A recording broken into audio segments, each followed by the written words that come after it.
नमस्कार, good morning everyone.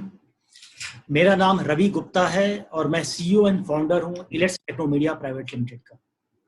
इलेट्स एक संस्था है जो 17 साल पुरानी संस्था है, जिसका उद्देश्य देश में और विदेश में नॉलेज और इनोवेशन का प्रसार करना है।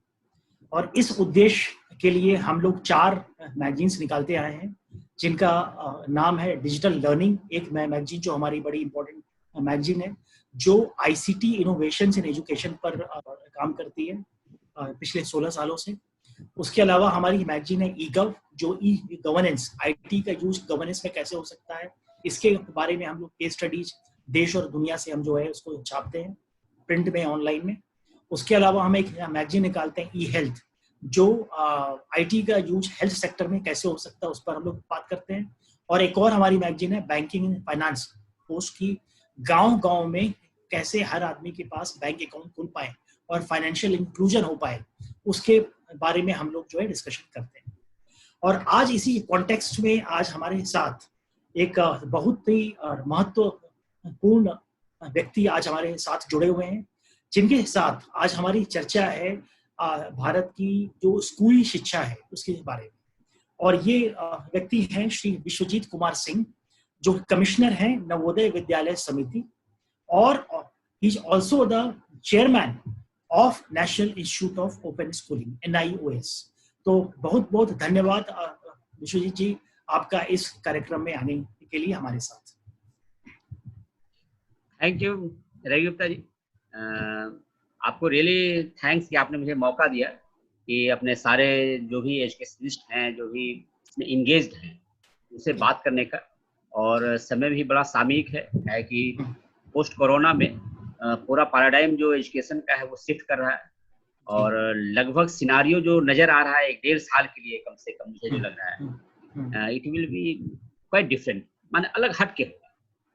और उस संदर्भ में एक और मैं आपको बताऊं कि जस्ट मैंने 2 दिन पहले चार्जरिया NIOS का जो डिस्टेंस एजुकेशन से रिलेटेड है, तो अब लगभग रूरल एरियाज के लिए एक कॉम्प्रिहेंसिव सेटअप हम देख सकते हैं।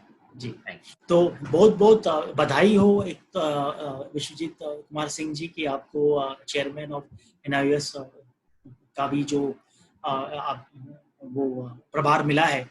और हमें लगता है कि आप चूंकि जो ग्रामीण इलाके में जो शिक्षा है उसमें NIOS का और नवोदय विद्यालय समिति दोनों का बहुत ही प्रमुख स्थान है भारत में, तो उसी पर हमारी चर्चा है आज। तो पहले हम लोग शुरू करते हैं कि अगर हमें बताएं कि जो ये नवोदय विद्यालय है, इनका इतिहास क्या है, ये क्यों बने, कैसे बने और कैसे इनका विकास हुआ पिछले सालों में, के बारे में बताएं। ये good morning to all viewers also. Navodaya Vidyalaya की स्थापना जो है 1985 में हुई, बड़े छोटे से 2 मॉडल स्कूल के रूप में, एक अमरावती में और एक झज्जर में। और इसकी स्थापना के पीछे कारण था कि गांव के जो बच्चे थे, जो टैलेंटेड हैं, जो गिफ्टेड हैं, उनको कहीं ना कहीं एक मौका नहीं मिल पा रहा था कि कैसे वो जीवन में आगे बढ़े, कैसे अच्छी शिक्षा लें और अच्छे से आगे बढ़े। इसी संदर्भ में 1985 में ये कोशिश की कि क्यों नहीं रूरल एरिया के जो बच्चे हैं, गांव के जो बच्चे हैं, जो अच्छे पढ़ने लिखने में हैं, जो गिफ्टेड हैं, उनको सिलेक्ट करके अच्छी वातावरण दिया जाए, अच्छा एकेडमिक एनवायरनमेंट, अच्छा होलिस्टिक डेवलपमेंट का एनवायरनमेंट दिया जाए, और ताकि वो एक अच्छे सिटीजन बने और अच्छा अपने गांव के लिए, अपने शहर के लिए, अपने देश के लिए कर पाए। उसी संदर्भ में समझे, उसी कॉन्टेक्स्ट में इसकी स्थापना हुई। आज के डेट में ये विद्यालय 2 से बढ़कर 661 हो चुका है, इसमें कि 645 ऑपरेशनल चल रहे हैं, और लगभग 572 स्कूलों में परमानेंट साइट्स पर हैं और बड़े अच्छे इंफ्रास्ट्रक्चर दे रहे हैं।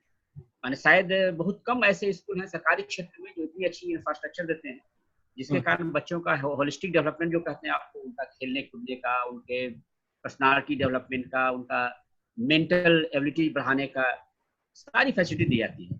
और आपको बताते हुए मुझे ये खुशी हो रही है कि पिछले साल से ये हमने हर विद्यालय में एक मेल और एक फीमेल साइकोलॉजिकल काउंसलर्स भी दिए, जो बेसिकली न केवल उनका इसका ध्यान रखेंगे कि वो मेंटल ग्रोथ कैसा हो रहा है, बल्कि उनकी डिफरेंट स्ट्रेस है, परिवार से दूर रहना, इस एज में बहुत सारी प्रॉब्लम्स आती है, वो उनका टेक केयर करेंगे।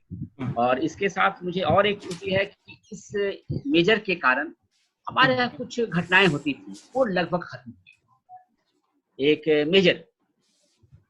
और यदि आप एकेडमिक्स की जर्नी की बात करेंगे तो एकेडमिक्स के जर्नी में शुरू में तो हमने शुरुआत जो की थी, लेकिन आज के डेट में आपके भी मैगजीन ने one of the best residential school है गवर्नमेंट सेक्टर में, और आईआईटी जेई सिविल सर्विसेज में शायद one of the best performing school है। साथ ही साथ हमने पिछले 4 सालों से कोशिश की कि ये जो बच्चे टैलेंटेड थे, इनको विदेशों में जो बड़े अच्छे नामी ग्रामी यूनिवर्सिटी है उन्हें मौका नहीं मिलता था। अब ये बच्चे इंपीरियल कॉलेज लंदन हो या एमसी कॉलेज लंदन हो या आप ऑक्सफोर्ड हो, डिफरेंट ब्रांचेज में जा रहे हैं। अच्छा। और अपने बलबूते पर जा रहे हैं। इनको केवल हमने फैसिलिटेट किया, हमने इनको कुछ पैसे नहीं दिए, चाहे हेल्प नहीं किया। इनकी अपनी क्षमता है जिसके आधार पर ये जा रहे हैं। थोड़ी बहुत दूसरे ऑर्गेनाइजेशन से उनको हेल्प करते हैं, लेकिन अदरवाइज इनकी अपनी क्षमता को मैंने पूरे एनवीएस ने कोशिश की इसको निखारा जाए, उनको वो भी मौका दिया, वो भी मौका उनको मिल रहा है। खेल कूद में भी ये काफी तेजी से आगे बढ़ रहे हैं। और जो आपने पूछा जर्नी अब एक ऐसे पड़ाव पर है जहां से मैं समझता हूं कि ये भी एक ऐसे जोन में जाने के लिए तैयार है जहां की शायद ऑल टॉप स्कूल्स जितने हैं वो इनसे कम्पीट करने की लालसा है। बहुत ही अच्छा आपने बताया कि अगर बहुत ही खुशी की बात है कि अगर हमारे ग्रामीण इलाकों के बच्चे आज अगर ऑक्सफोर्ड या कैम्ब्रिज में जाने की सोच रहे हैं और एक्चुअली जा रहे हैं और अपने बूते पर जा रहे हैं, तो इससे अच्छी बात क्या हो सकती है देश के लिए।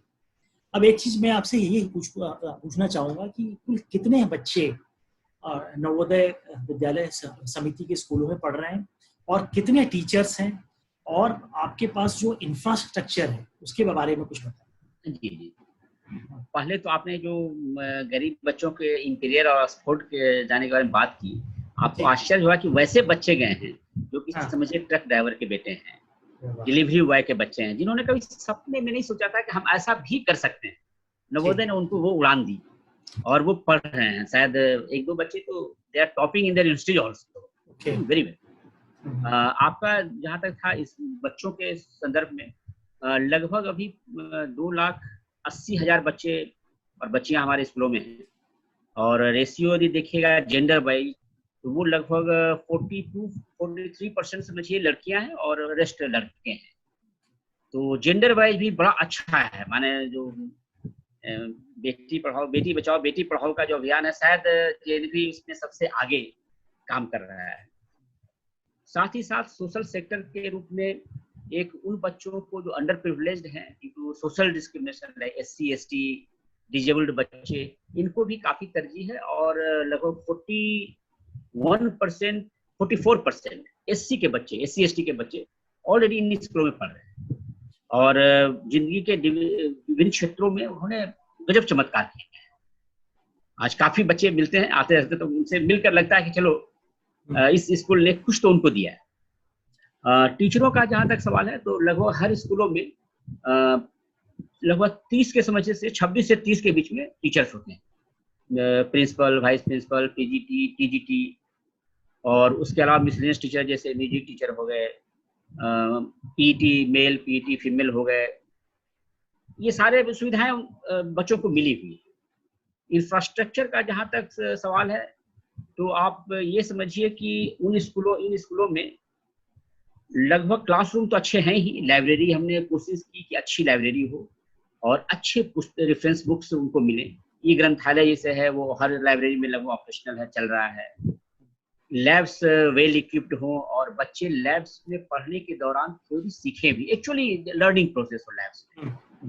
उसके बाद हमने कोशिश की है कि जितने विद्यालय हैं उसमें बच्चों का जो क्रिएटिवनेस है, लाइक म्यूजिक में या उनका सिंगिंग में, जो भी उनका आर्ट में, पेंटिंग में, वो ऑल परफॉर्मिंग नॉन परफॉर्मिंग जो भी आर्ट्स हैं उनमें वो एक्सेल करें और उनको हर सुविधाएं जो उनको चाहिए।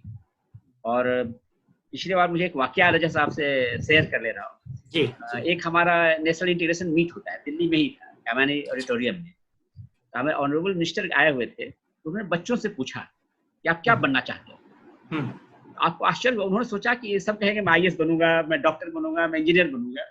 लगातार 3-4 बच्चों ने कहा कि हम आर्टिस्ट बनना चाहते हैं, हम टीचर बनना चाहते हैं, हम पेंटर बनना चाहते हैं। सो ही वाज रियली पजल्ड, ये कैसे हो सकता है।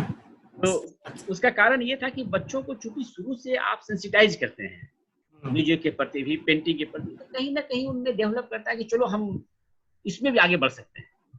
ये भी एक अच्छा माने होलिस्टिक डेवलपमेंट का कहिए, और एक कैरियर ऑप्शन भी हम ऑफर कर रहे हैं कि आप उसमें भी यदि जाना चाहते हो तो जाओ।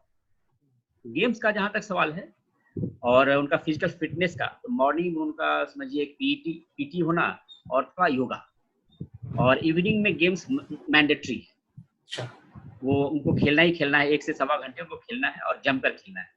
तो खेलने की कई चीजें उपलब्ध हैं, जैसे ग्राउंड है, क्रिकेट है, ग्राउंड है तो फुटबॉल हो गया, क्रिकेट हो गया, आपको टेबल टेनिस कहीं कहीं है, आपके बास्केटबॉल हर में है, वॉलीबॉल हर में है, खो खो, कबड्डी, जो भी बच्चे खेलना चाहते हैं। और एक विशेषता ये है कि बच्चे ट्रेडिशनल जो हमारे गेम हैं, जिस पर हम फिट इंडिया में बड़ा इंफेसिस दे रहे हैं, उन गेमों को ऑलरेडी खेलना पसंद करते हैं, क्योंकि बैकग्राउंड उनका ग्रामीण परिक्षेत्र से है, तो उनको अच्छा लगता है और दे आर फिजिकली फिट।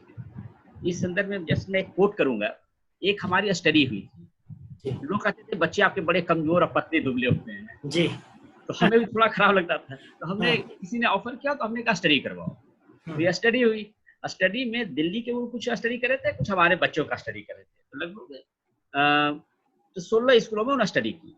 उसके बाद जो रिजल्ट्स आए, आप बिलीव नहीं करेंगे, उसमें रिजल्ट ये है कि हमारे बच्चे जो 6 क्लास में 9-10 माने 10-11 हेमोग्लोबिन लेवल के साथ आते हैं, वो 14-15 पर थे। पतले दुबले थे, लेकिन very healthy.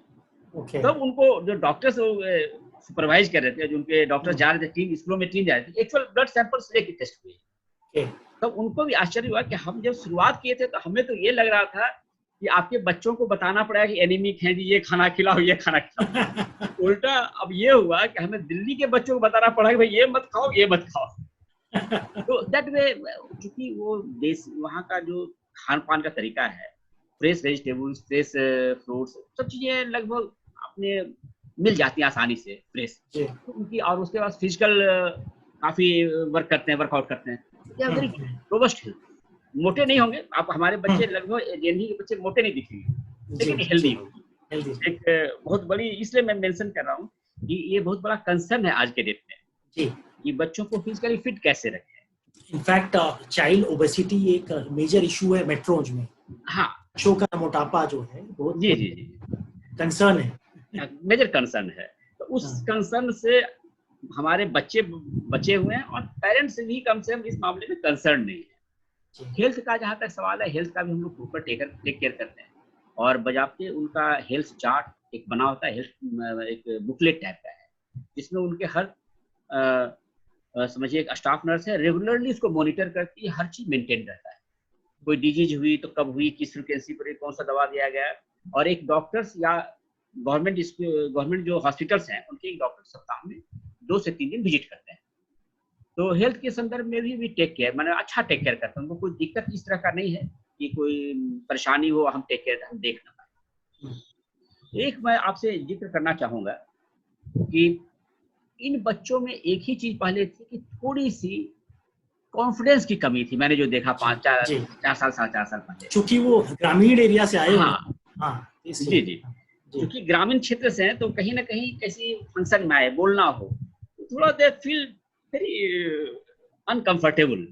somehow I took a causal कि नहीं, इनको धीरे धीरे कंफर्टेबल बनाना है, जो थोड़ी इंग्लिश अच्छी आनी चाहिए, थोड़ा लैंग्वेज पर कंट्रोल, थोड़ा एटिकेट्स समझ में आनी चाहिए। करते करते लास्ट ईयर जब आपका ये जो हो रहा था परीक्षा पे चर्चा, माननीय प्रधानमंत्री जब एड्रेस कर रहे थे, तो मैं तवांग के एक बच्चे का इंग्लिश में जो उन्होंने क्वेश्चन पूछने का एलोकेशन जो था, मैं देख के था। उसका 2 क्वेश्चन लगातार नॉर्थ ईस्ट से थे, और तीनों नॉर्थ ईस्ट के बच्चों ने इतनी अच्छी इंग्लिश, इतने अच्छे तरीके से, इतने कॉन्फिडेंस से बोला कि मुझे लगा कि चलो अब इस एरिया में भी पर्सनालिटी डेवलपमेंट में भी नवोदय अब आ रहा है, यानी वो किसी मीटिंग में या किसी फंक्शन में जाए तो पीछे नहीं है। तो वो भी एक समझिए एक मेजर हमने फील्ड चुना था, और we are successfully following and हम कोशिश कर रहे हैं कि बच्चों की पर्सनालिटी उभर कर आए। एक चूंकि आपका जो बच्चे हैं ये ग्रामीण क्षेत्रों से आते हैं, आपका जो सिलेक्शन प्रोसेस क्या है इसके बारे में बताएं, इसलिए कि हमारे साथ इस वीडियो पर हजारों लोग जो है फेसबुक पर जुड़े हुए हैं, तो बहुत से आज के दिन तो बहुत सारे जो ग्रामीण अंचल भी है उसमें भी लोग जो है फेसबुक पर देख रहे हैं, तो उनको भी थोड़ा ज्ञान मिलेगा कि नवोदय विद्यालय में अगर उन्हें अपने बच्चों को भेजना हो कैसे भेजें और उसकी प्रक्रिया क्या है। जी जी, इसकी प्रक्रिया जो है एक ये तो एग्जाम बेस्ड है। ये कोई भी एडमिशन किसी पैरवी या कोटे से नहीं हो सकती। ये पूरा एक इंडिपेंडेंट बॉडी एग्जाम लेती है और एग्जाम हम कंडक्ट करवाते हैं, एनवीएस कंडक्ट करवाती है with the help of state education department. लेकिन पूरी evaluation, question preparations and everything is done by some independent body. And exams जो क्लास 3 जगह एडमिशन हमारे होते हैं 3 लेवल पर। एक है क्लास 6 में, एक है क्लास 9 में और एक है क्लास 11 में। क्लास 6 के जो एग्जाम्स होते हैं सारे के सारे नॉन वर्बल टेस्ट है। दैट मीन्स कि हम बच्चे को किसी सिलेबस के अनुसार टेस्ट नहीं करते, हम बच्चे को उसकी क्षमता टेस्ट करते हैं, उसकी मेंटल एबिलिटी, उसकी इंटेलेक्ट, उसका वे ऑफ थिंकिंग, उसका logical reasoning, these all things are check. ताकि जो बच्चे हमारे पास हैं उनका, हमको इससे मतलब नहीं को पढ़कर क्या आ रहा है, हमको ये मतलब कि उसकी कैपेसिटी क्या है, पोटेंशियल क्या है। और इसी के आधार पर क्लास 6 में हर स्कूल में 80 बच्चे की सिलेक्शन, और सिलेक्शन का प्रक्रिया की वो एग्जाम में हर साल एग्जाम होती है। पहले तो एप्लीकेशन है, एप्लीकेशन में आप अप्लाई करेंगे, फिर एग्जाम होगी, एग्जाम में जो सिलेक्ट होंगे उनको हम अपने स्कूलों में एडमिशन के लिए बुलाएंगे।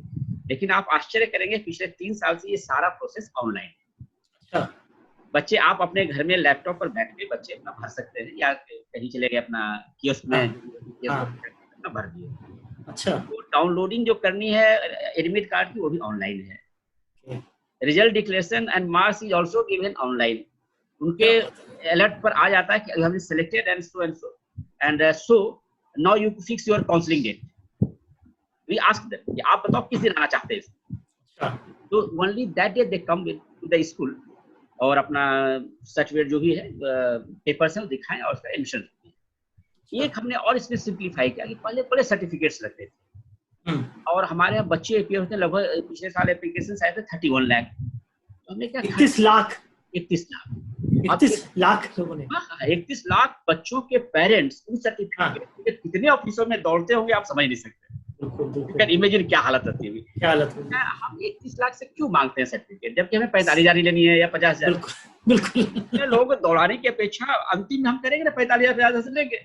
हाँ सही पॉइंट तो है नहीं कि उनको ही दौड़ाए। तो हमने जो गवर्नमेंट की तरफ से एमएचआरडी का बड़ा हेल्प रहा, उनसे मैंने डिस्कशन की, they agreed immediately. So online process start हो गई। उसमें हमने कहा कि जिस स्कूल में बच्चा पढ़ता है केवल उसके स्कूल के हेड मास्टर से छोटा सा परफॉर्मा है, मुझे 6-7 लाइन का, वो भर के अपलोड करनी, बाकी कोई सर्टिफिकेट हमें नहीं चाहिए। तो और ऑनलाइन एप्लीकेशन सारा एप्लीकेशन सेंट्रली आ गया, उनको स्कूल की भी चक्कर नहीं लगानी किसी की। बिल्कुल माने आपको एकदम नहीं है, आपको एडमिट कार्ड है, सेंटर पर जाइए, एग्जाम दीजिए, सिलेक्ट हुए, एडमिशन लीजिए। सो होल प्रोसेस है मेड ट्रांसपेरेंट। इसमें एक ही चीज है कि ये एग्जाम बच्चा एक ही बार दे सकता है, केवल 5 minute. You can not repeat, आप रिपीट नहीं कर सकते। एक बहुत बड़ी इसमें है, इसलिए जब भी बच्चे दे तो पूरी तैयारी के साथ दे, और एक ही बार दे सकते हैं तो तैयारी के साथ ही दे, ताकि अनसक्सेसफुल है तो अफसोस ना हो कि हमने तैयारी ना की। एक तो बच्चों को ये सजेशन। और चूंकि नॉन वर्बल टेस्टिंग है तो बहुत ज्यादा कोचिंग और ये सब जो थोड़ी उसके कोई फायदे हैं नहीं। एक्चुअली आपकी इंटेलेक्ट है, आप शार्प है तो यू विल गेट थ्रू, और आप यदि शार्प नहीं है तो you can not do wonders. तो आपको अपनी इंटेलेक्ट को कोशिश करनी चाहिए कि उसको शार्पन करें, ना कि बहुत सारे कोचिंग और मगिंग। एक मुझे रिक्वेस्ट है जो भी बच्चे देख रहे होंगे इसके। दूसरा टेस्ट हमारा होता है क्लास 9 में। क्लास 9 में भी लगभग हम 6,000 बच्चों की एडमिशन लेते हैं। जो कुछ बच्चे होता क्या है कि 6, 7, 8, 9 में ड्रॉप करते हैं, या एडमिशन नहीं लिए, या डिले हो गया, या किसी कारण से छोड़ दिए। तो वो लगभग हम लोगों ने देखा है 5 से 6,000 के बीच में वैकेंसी है। उसके लिए भी हम एक टेस्ट देते हैं, लेकिन ये टेस्ट जो है ये करिकुलम बेस्ड है। जो आपने 8th क्लास में जो पढ़ा है उसी के आधार पर थोड़ी बहुत मेंटल एबिलिटी भी लेते हैं, लेकिन बेसिक आधार करिकुलम ही रहता है जिसके आधार पर एडमिशन होते हैं। लेकिन इसकी कट ऑफ पॉइंट बहुत हाई आती है, इसलिए कि हर डिस्ट्रिक्ट में मैक्सिमम 4 से 5 सीट होगी बस। बस। तो उसमें आप बच्चे अपियर होते हैं हर स्कूल में, आप बिलीव नहीं करें, एटलीस्ट 700-800। तो 700-800 में 5 बच्चे की selection it's a very very tough, yes आसान नहीं है। यस। अभी मैं एक कहीं गया हुआ था, एक हमारे एक डिस्ट्रिक्ट कलेक्टर से बात हुई थी, उन्होंने अपने बच्चे के एडमिशन के लिए कहा कि हम एप्लीकेशन भरना चाहते थे। तो जो होता है ना कि उनको लगा कि एप्लीकेशन कहाँ मिले क्या मिले, फिर वो जस्ट गूगल पर सर्च किया एंड ही गॉट कैरिंग, तो ऑनलाइन सारा है। ही वाज हिमसेल्फ टेलिंग, ये ब्लास्टर वहीं बैठे बैठे सारा भर उड़ के खत्म हो गया। I thought how can happen. जब हम लोग के अपने समय में हम लोग तो भागा करते थे, 10 दिन लगता था अभी तो भरने में ही। अब आप समझ सकते हैं कि प्रोसेस इतना ज्यादा स्ट्रीमलाइंड है और इतना ज्यादा ट्रांसपेरेंट है, और रिजल्ट्स भी उनको जानने की जरूरत नहीं, खुद ही पता चल जाएगा, मैसेज मिल जाएगा। तो we have already done in class 11 third जो लेवल में जो एडमिशंस होते हैं वो बेसिकली अभी तक होते थे बोर्ड क्लास में। इस साल से हम लोग कोशिश कर रहे थे कि टेस्ट लेंगे, क्योंकि पोस्ट कोविड में कर पाएंगे कि नहीं, हो सकता है we will remain with the earlier system of the on the basis of the result of the board. दिक्कत ये आती है कि डिफरेंट बोर्ड्स के रिजल्ट डिफरेंट होते हैं, it's very difficult to harmonise. Kerala board को, बिहार बोर्ड को और सीबीएसई बोर्ड को हार्मोनाइज करके एडमिशंस लेना इट्स स्लाइटली टफ। तो इसलिए हम लोग कोशिश कर रहे थे, लेकिन हो सकता है ये अगले साल है कि इस साल अब सिचुएशंस सिनेरियो उस तरह के नहीं। ये तो है एडमिशन का।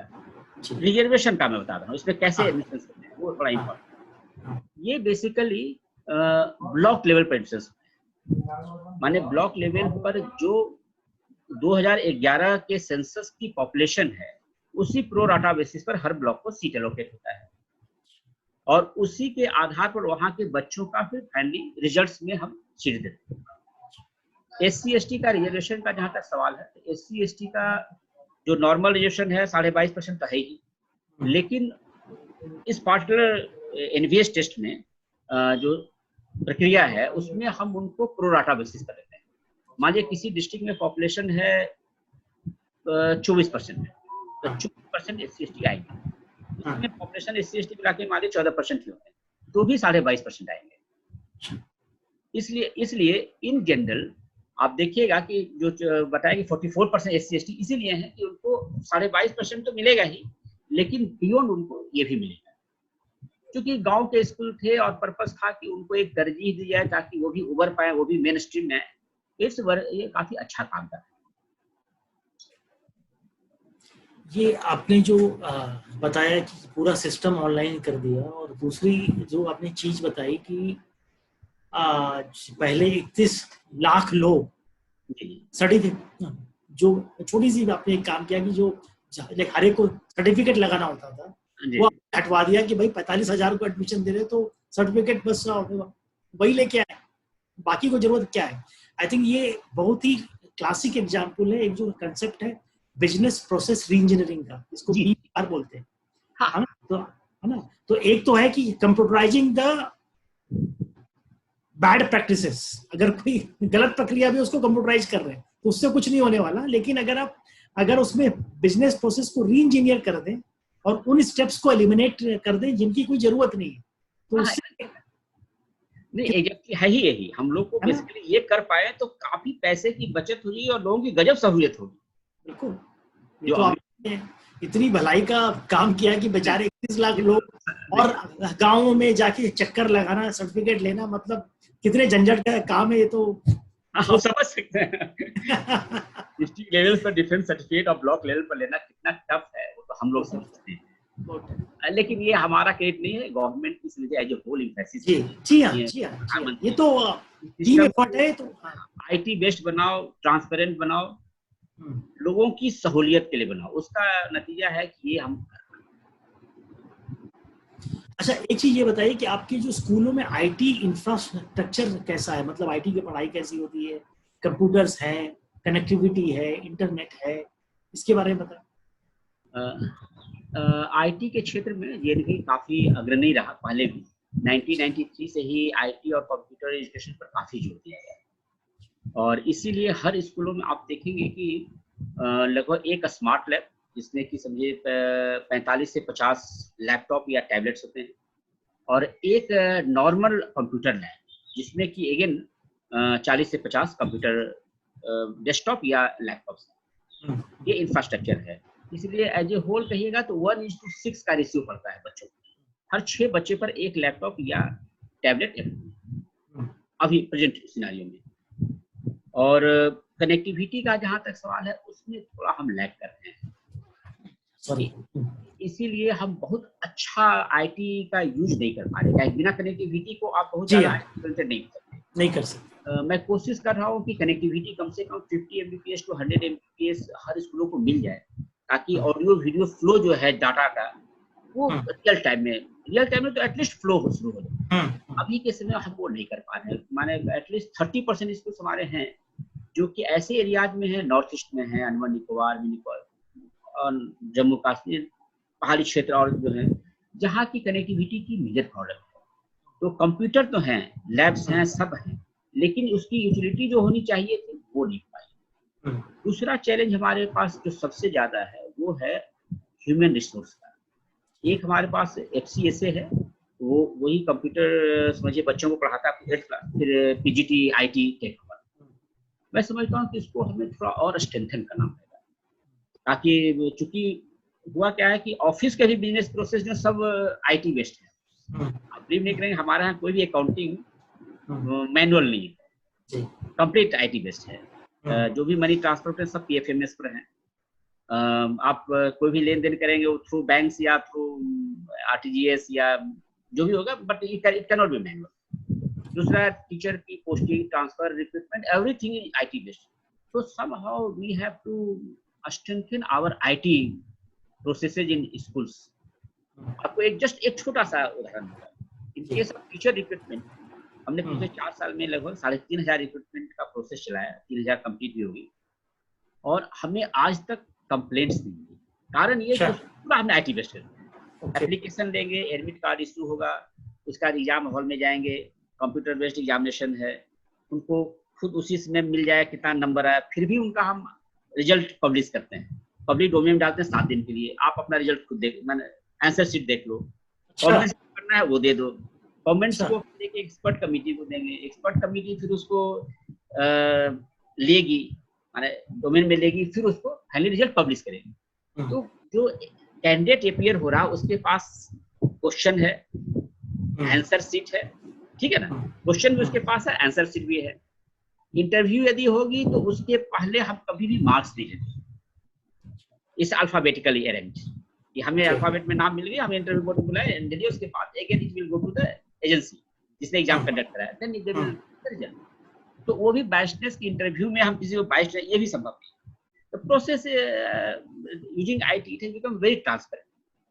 But problem वही है कि human resource at the school level or to some extent in RO and our offices require to be strengthened to some extent. उसको करना पड़ेगा।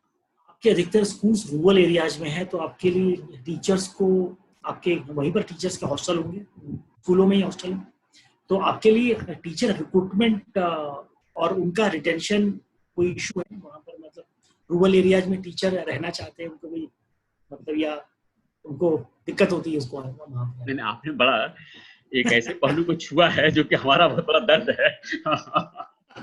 मैं आपको क्या कहूँ, हमारे स्कूल सारे के सारे रिमोट एरियाज में ही है बेसिकली, और यदि टीचरों को, ये ह्यूमन नेचर है, टीचरों को अवसर मिले बेटर तो नेचुरली वो शिफ्ट कर जाएंगे। इसमें भी हम उनको ब्लेम नहीं कर सकते कि वो शिफ्ट क्यों कर रहे हैं, शायद हम रहे तो हम भी शिफ्ट करें। लेकिन फिर भी हमने कोशिश की है कि रिटेंशन ज्यादा हो। हमने 15 से 20% का लगभग एट्रिशन है, जो कि हम सिलेक्ट करते हैं वो छोड़कर चले जाते हैं। क्या कि सिलेक्शन प्रोसेस है माने इतना रिगरस है, जैसे टोटल एप्लीकेशंस मान लीजिए 2 लाख आते हैं, आप केवल 1000 सिलेक्ट करते हैं, सिर्फ 1000, सिर्फ 1000, और उसमें वो उन टीचरों 2 लाख वो टीचर हैं जो कि BEd हैं, CTT हैं, मैं वेल क्वालिफाइड, उनमें से 1000 लेने पर ये 20% एट्रिशन रेट मानना चाहिए। कोई बड़ी नहीं है, लेकिन ये है।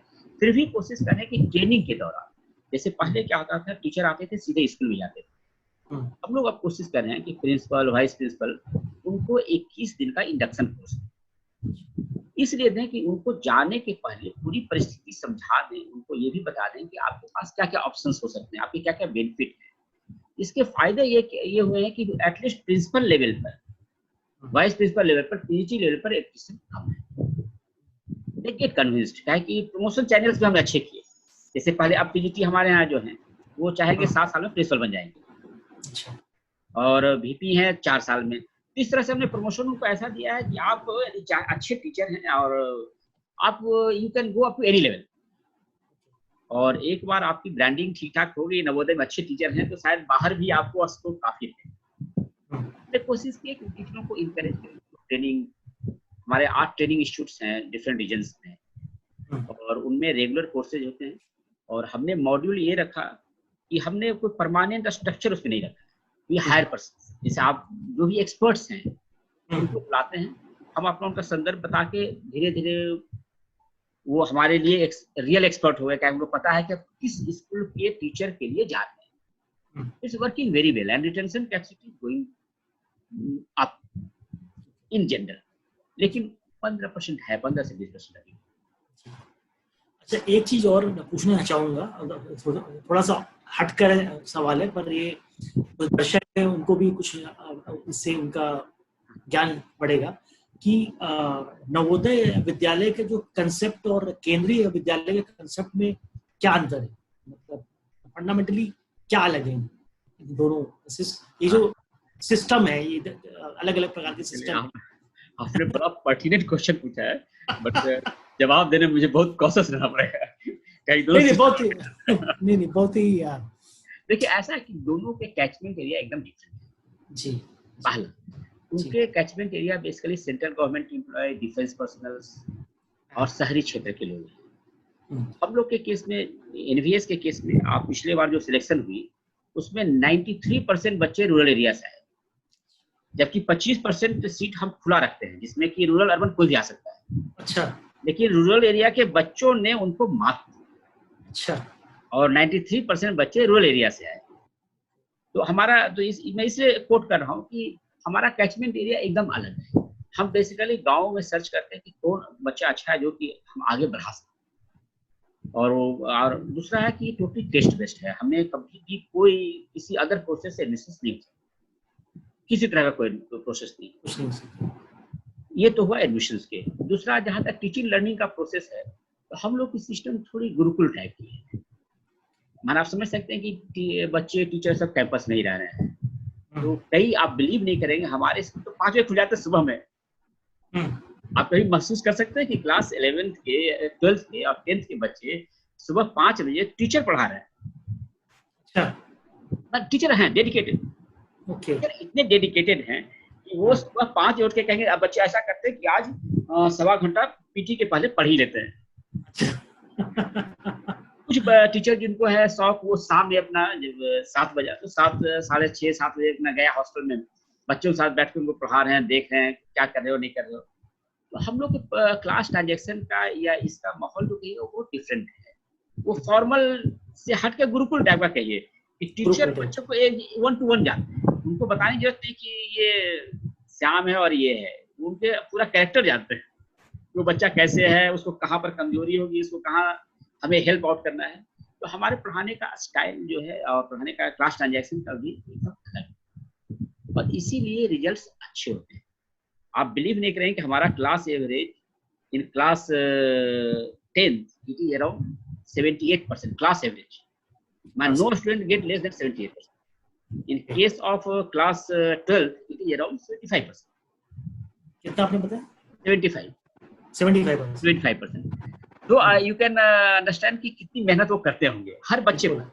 जैसे होता है ना कि मान लीजिए 4 बच्चे बहुत अच्छे निकल गए, बाकी बच्चे ऐसा नहीं, सारे बच्चे कहीं ना कहीं ठीक ठाक निकलते हैं।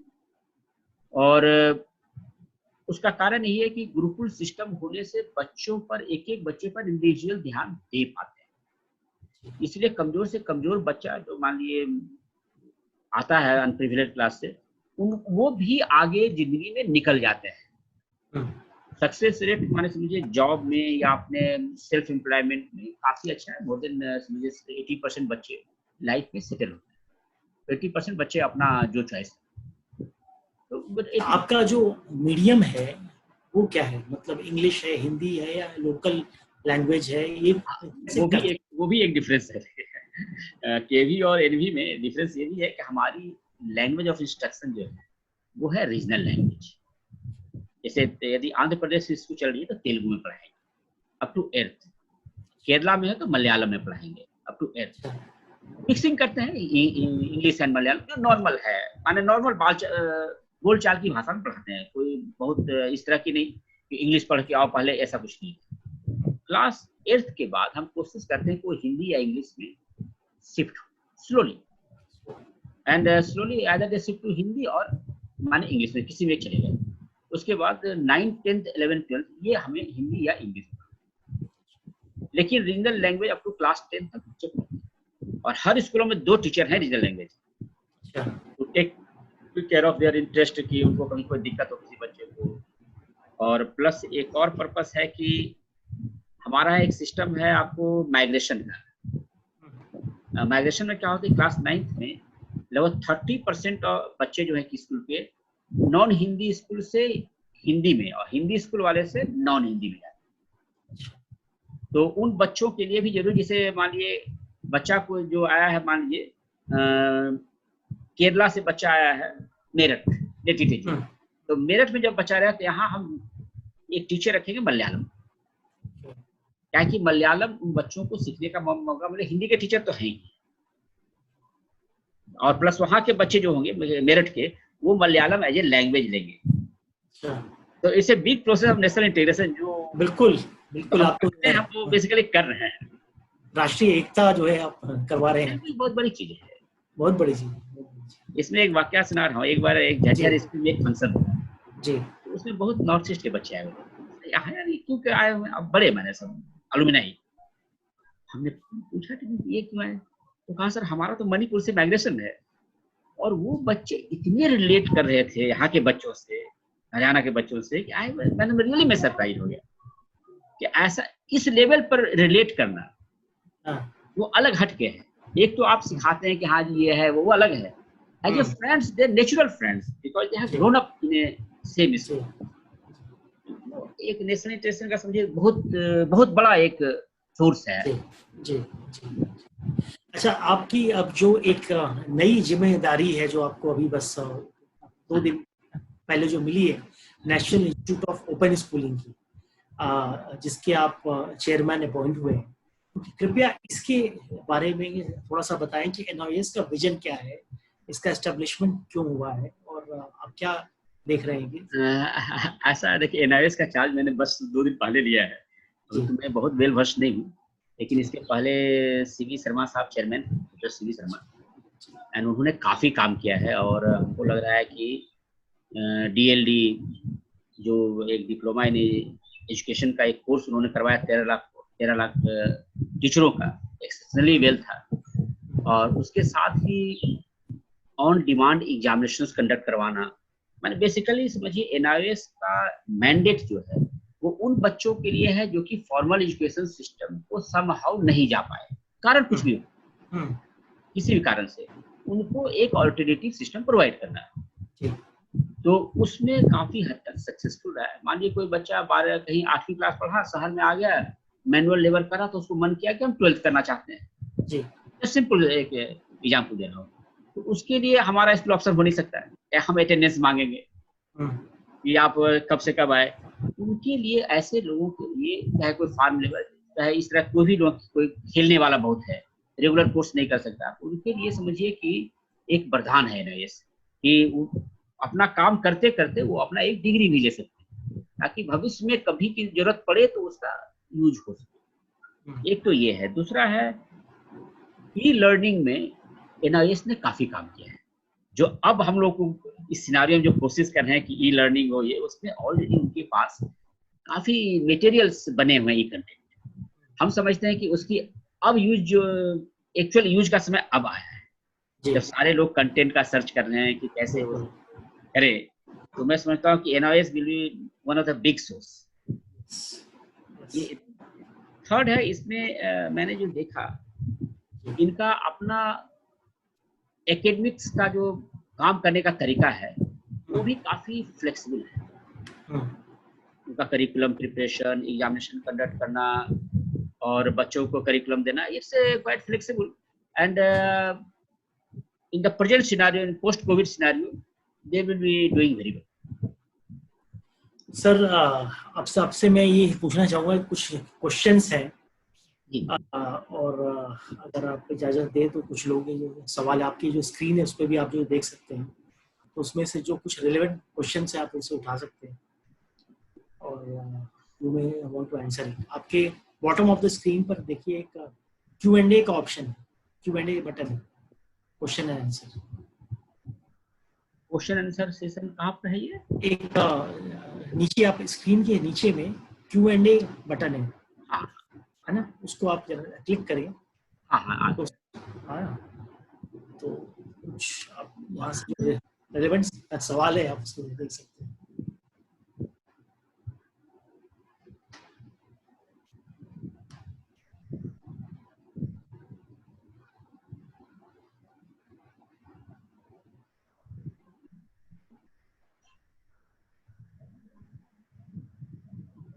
जहाँ तक एनवीएस के ओपन होने का सवाल है, अभी तो लॉकडाउन 14 मई तक है ही। हम लोग सिचुएशन को एसेस कर रहे हैं और कोशिश करेंगे कि इसका जल्द से जल्द कोई टाइम टेबल बन जाए, लेकिन मोस्ट प्रोबेबली जून के फर्स्ट वीक में हम कोशिश करेंगे कि स्कूल बच्चों के लिए हमारे एनवीएस खुल जाए।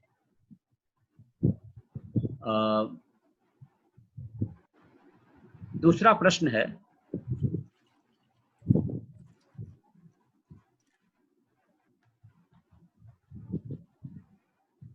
Exams and evaluation work would be perform during the lockdown period. मैं समझता हूं कि इसको CBSE will be better to give the reply, है कि उनको ही कंडक्ट करना है और हमारे लिए इसका जवाब देना उतना उचित नहीं रहेगा। लेकिन फिर भी एग्जाम इवैल्यूएशन में जैसे हमारे यहाँ जो एकेडमिक सेशंस थे, हमने क्या किया कि जो 23 तारीख को लॉकडाउन हुई थी, तो 7 डेज को हमने यूटिलाइज किया। जो हमारे टीचर्स रह गए थे, 31 तक खुला हुआ था, 31 मार्च तक, उन्होंने काफी तेजी से इवैल्यूएशंस किए और हमारे रिजल्ट 31 को पब्लिश हो गए, सारे नॉन बोर्ड क्लास। अच्छा, हमने पब्लिश कर दिया और रेगुलर प्रमोशंस हुए बच्चों के। हमने वो नहीं किया, क्या हमने 10 मार्च को ही विजुलाइज कर लिया था कि it's going to be a tough situation, तो थोड़ा सा एग्जाम प्रीपोन हुआ था। तो 18 मार्च को all exams were completed for non board classes 6, 7, 8, 9 and 11 and result were published. In case of CBSE, let them reply, because so far तो यही हो रहा है कि हम फिजिकल एग्जामिनेशन लेंगे for 29 सब्जेक्ट जो आया हुआ है पेपर। लेकिन अभी इट ऑल डिपेंड्स अपन कि देखिए लॉकडाउन और किस तरह की सिनेरियो बनती है। Ultimately they have to take final decision. और उसके बाद है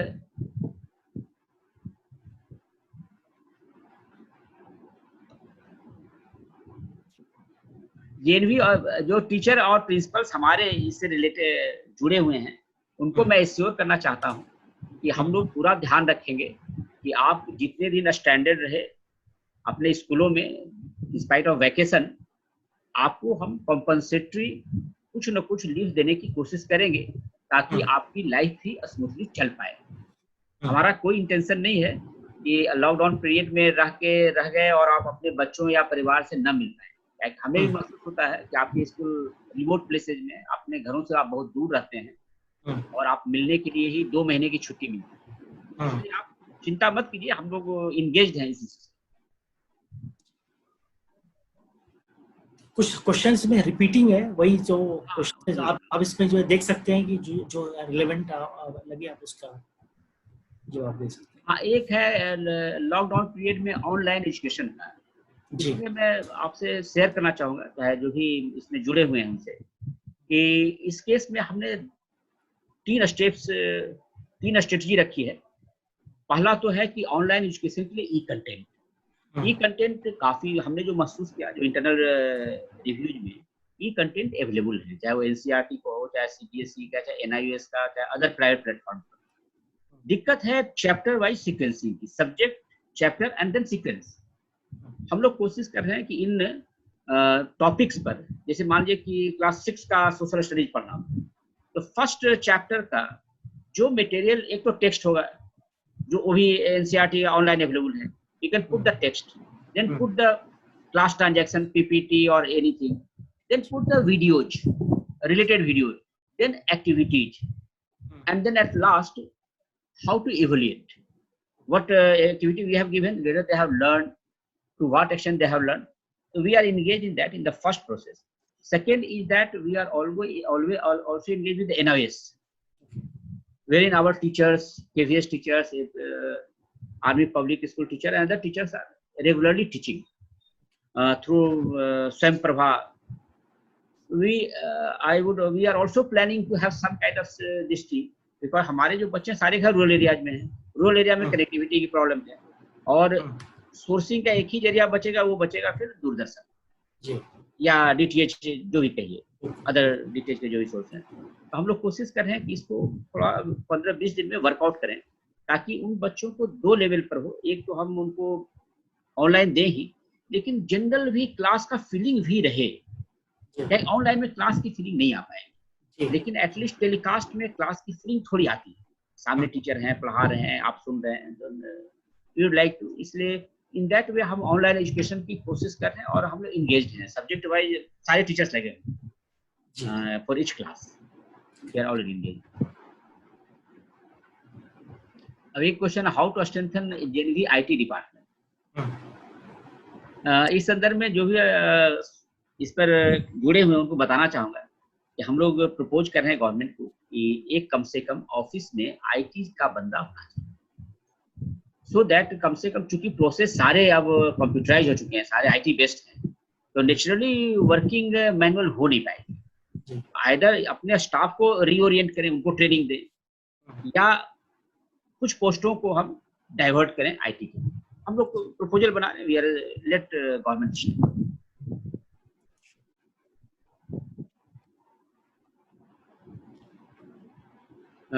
How children motivated to go and play during exams and before?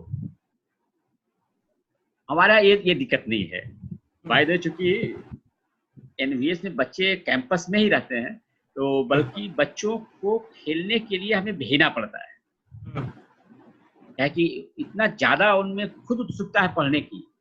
ये हमारी प्रॉब्लम नहीं कि खेलता ज्यादा, हमारी प्रॉब्लम ये है कि खेलता नहीं है। तो so we prefer you should go and play.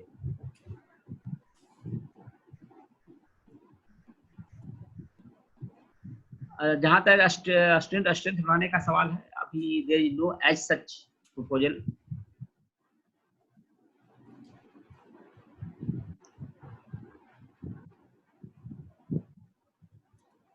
Lockdown period के बाद, जहाँ तक जैसे ही खत्म होगा और हमारे इस वैकेशन के बाद स्कूल खुलेंगे, हम लोग सोच रहे हैं स्कूल स्टैगर्ड वे में खुलने का। स्टैगर्ड वे मीन्स कि सबसे पहले हम कोशिश करेंगे क्लास 10, 11, 12 जो कि हमारे स्ट्रेटेजिकली लोकेटेड क्लासेज हैं, जिनकी इमीडिएटली फंक्शन में जानी है, रियल लाइफ में जानी है, तो हम कोशिश करेंगे कि या सिलेक्शन ऑफ स्ट्रीम करनी है, उनको हम स्कूल में बुलाएं फिजिकली, और उनको, चूंकि हमारे यहाँ 560 के डॉर्मेटरीज हैं, 560 बेड्स हैं जिनमें कि बच्चे रहते हैं, और ये सब मिलाकर 300 होते हैं। तो इनको यदि हाफ हम बुलाएंगे, तो इन बच्चों को हम आराम से सोशल डिस्टेंसिंग मेंटेन करते हुए अलाउ कर सकते हैं। क्लासेज भी इतने बच्चों के लिए अरेंज हो सकती है। We are already planning, we have a committee, recommendation भी आ गई, उसको अभी हमने पब्लिक डोमेन में डाला, टीचरों को कंसल्ट करने के लिए। आप भी देख लो, और सेशन देना है। एंड जो क्लास 6, 7, 8, 9 है, we are planning, we have not got approval from the government कि उनको हम online education up to at least October, till situation become normal to some extent. But these 2 proposals are under consideration, and then it will go to our governing body, and then ministry, and then whatever we sanction we get, we will do. हम करेंगे।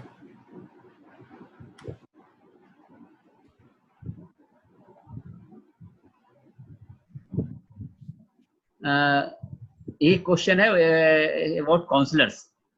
मैं counsellors को assure करना चाहता हूं कि आप different platforms पर जाना बंद करें।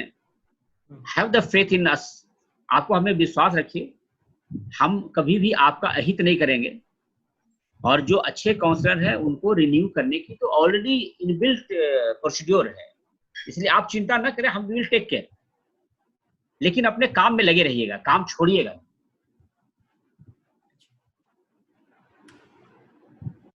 साला दर्पण एक हमारा स्कूल सिस्टम MIS सिस्टम है, साला दर्पण। लॉकडाउन के दौरान ही हम इसको कंप्लीट कर सकते हैं। मैं आपको एश्योर करना, जो हमसे कनेक्टेड हैं, कि लॉकडाउन पीरियड में आपके पास IT के अलावा कोई काम करने की ज्यादा क्षमता नहीं है, कर नहीं पाएंगे। बेटर है कि हम IT के काम को कम से कम कंप्लीट कर लें। इसलिए जो भी इससे जुड़े हुए हैं, टीचर, प्रिंसिपल, VP और काउंसलर, आपसे एक मेरा रिक्वेस्ट है, please get involve in that, so that after opening of the schools, Shala Darpan is in full shape. I think it is a unique MIS system working for the whole country. आपने यदि इसमें कोशिश की तो हम सक्सेसफुली नेशन को दिखा सकते हैं कि ऐसे भी MIS हो सकता है। हाई स्पीड कनेक्टिविटी का जहां तक सवाल है, हम वर्क कर रहे हैं, इसकी टेंडर हो गई है। Let's wait for some time, God bless, we will be successful.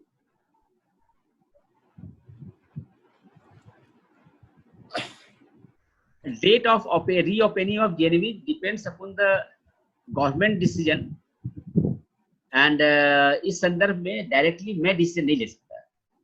क्या कि आप जान रहे हैं कि अभी गाइडलाइंस जो सारे MHA और अंडर डिफरेंट एक्ट इशू हो रहे हैं, उसमें हमारी ऑथोरिटीज नहीं है, इसलिए हम डिसीजन नहीं ले सकते। Let's wait for the decision of the government, but certainly it will be better for you.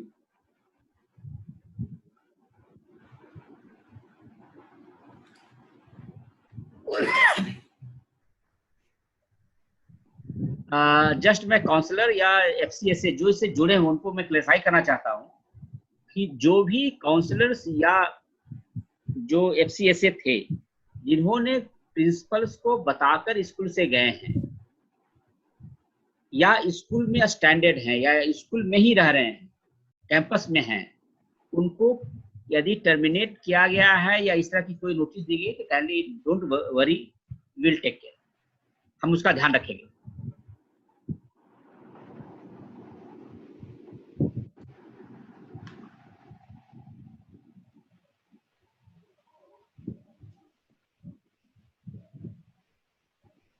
ठीक है सर, आई थिंक ऑलमोस्ट आपने ऑल क्वेश्चंस का जवाब जो है दे दिया है।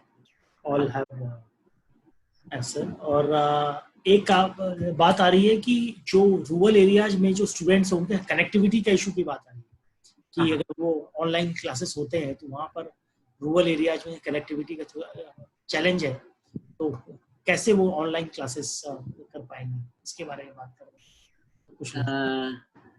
रूरल एरिया में चैलेंज कनेक्टिविटी की है, लेकिन हम लोग एक कोशिश चल रहा है, एक अभी अप्रूवल्स तो नहीं मिली है, लेकिन हम कोशिश कर रहे हैं कि ऐप बेस्ड बनाएं, जिसमें कि एक सर्टेन जो डाटा उनको चाहिए हम प्रोवाइड करें थ्रू सम एनी प्लेयर जो भी हैं इसमें इंटरनेट में, मोबाइल में, एंड उसके थ्रू उनको प्री लोडेड टैबलेट्स दें और थोड़ा डाटा उनको दिया जाए, ताकि हमारे स्कूल की कनेक्टिविटी जो हमने कहा टेंडर हुआ है कंप्लीट हो गई, तो शायद ये online process will be very continuous process और अच्छा चलेगा, क्योंकि ई कंटेंट के प्रोसेस डेवलपमेंट तो हम लोग बिग वे में लगे हुए हैं, सारे टीचर्स भी लगे। जी जी। अच्छा, एक सवाल हमारा है कि ये जो नवोदय स्कूल आज के दिन जो 5000 के आसपास हैं, क्या और बढ़ाने की क्या कोई प्लान है और स्कूल बनाया जाए, कोई ऐसा प्लान है? मैं समझा नहीं, फिर से रिपीट करें। जो आपके नंबर ऑफ स्कूल्स हैं ऑल ओवर इंडिया, तो उन स्कूलों की संख्या बढ़ाने के बारे में कोई डिस्कशन हो रहा है? देखिए, मुझसे यदि आप पूछिएगा, यदि मेरा पर्सनल ओपिनियन में ऑफिशियल नहीं, पर्सनल ओपिनियन में बहुत ज्यादा स्कूल बढ़ाने से क्वालिटी बहुत अच्छी नहीं रह पाएगी, लेकिन इन स्कूलों में बच्चों की संख्या बढ़ाई जा सकती है, क्योंकि काफी एरिया है, 30 एकड़ का कैंपस है और बहुत चीजें हैं जिसको कि बेटर वे में करके पर स्टूडेंट एक्सपेंडिचर भी घटा सकते हैं और ये भी कर सकते हैं। लेकिन स्कूलों की संख्या बहुत बढ़ाएंगे तो फिर अच्छे बच्चे कैचमेंट में नहीं मिलेंगे। तो वो बहुत बड़ा सॉल्यूशन नहीं है मेरे हिसाब से, मेरा पर्सनल ओपिनियन। ऑफिसर जी हाँ, जी हाँ। श्योर। अच्छा, एक सवाल मैं जो आपसे पूछना भूल गया था, जो मुझे शुरुआत में पूछना चाहिए था कि विश्वजीत जी, आपका जो यहाँ पर आने से जो पहले जो कैरियर था उसके बारे में थोड़ा सा हमारे दर्शकों को बताया जाए, जिससे कि लोगों को पता हो कि आपने इसके पहले भी बहुत से विभाग संभाले हैं, तो उसके बारे में कुछ बता दें। जी जी जी, धन्यवाद। चलिए, आपने एक बड़ा सेंसिटिव इशू छेड़ा है कि मैं बेसिकली फॉरेस्टर हूँ और 89 बैच से हूँ और काफ़ी मैंने 3 स्टेट में काम किया, बिहार, झारखंड और जम्मू कश्मीर, और उसके बाद मैं सेंटर में आया। बिहार में भी मैं काफ़ी टफ एरियाज में पोस्टेड है, जैसे गया काफ़ी नक्सल इन्फेस्टेड एरिया है, NIA posted Saranda, that is also Naxal infested area as divisional officers. But हमें कभी आज तक प्रॉब्लम्स नहीं हुई, नक्सल एरिया में भी हमने कभी महसूस नहीं किया। इसके बाद मैं सरंडा झारखंड में और गया बिहार में, then I went to Jammu Kashmir. Jammu Kashmir में भी हमने डोडा में और जम्मू में, कठुआ में काम किया और 1998 में काम किया, 2000 में, जबकि मिलिटेंसी बहुत पीक पर थी।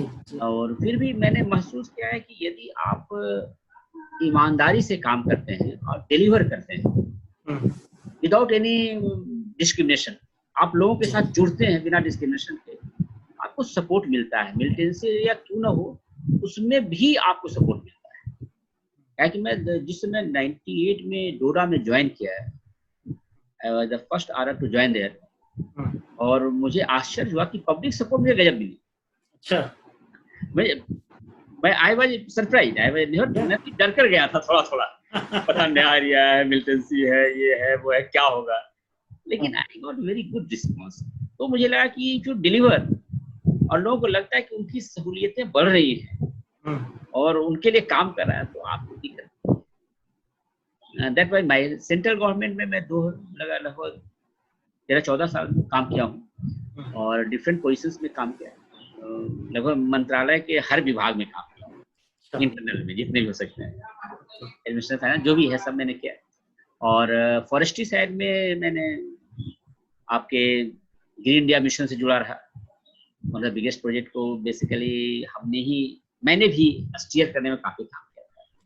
उसके बाद मैं काफी जुड़ा रहा आपके फॉरेस्ट क्लियरेंसेस से, जिसको फॉरेस्ट कंजर्वेशन एक्ट कहते हैं, उसके सिंप्लीफिकेशन से, और जहां भी कोशिश की कि प्रोसेस को ऐसा बनाए कि पब्लिक को सहूलियत, बेसिक जो पर्पस हमारा एज ए गवर्नमेंट सर्वेंट है, हम कितनी ज्यादा प्रोसेस को इस तरह से ट्वीट कर सकते हैं कि it is more public oriented. उनको I should not break the rule, लेकिन I should not make the process commercial.